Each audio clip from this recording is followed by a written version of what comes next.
கும்பகோணத்தில் மாற்றுத்திறனாளிகளுக்கான குறை தீர்க்கும் கூட்டம் சார் ஆட்சியர் தலைமையில் நடைபெற்றது. கும்பகோணத்தில் மாற்றுத்திறனாளிகளுக்கான குறை தீர்க்கும் கூட்டம் சார் ஆட்சியர் ஹிர்த்ரியா விஜயன் தலைமையில் அல்லமின் மெட்ரிக் மேல்நிலைப் பள்ளியில் நடைபெற்றது.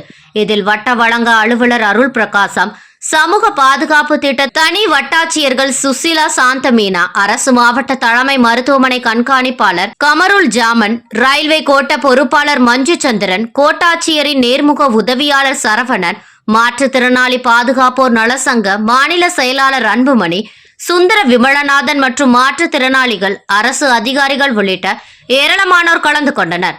இதில் மாற்றுத்திறனாளிகளுக்கு உதவித்தொகை 1 ஆண்டுகளாக வரவில்லை. மாற்றுத்திறனாளிகள் குடும்ப அட்டைக்கு தகுதியானவர்களுக்கு 35 கிலோ அரிசி வழங்க வேண்டும்.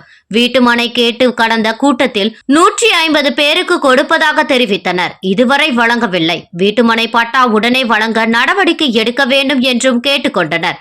கீழவளத்தூர், மேலவளத்தூர், கீழமாஞ்சேரி பகுதியில் மாற்றுத்திறனாளிகளுக்கான தொகுப்பு வீடுகள் கடந்த சில தினங்களுக்கு முன்பு பெய்த மழையால் தொகுப்பு வீடுகள் இடிந்து விழுந்தன.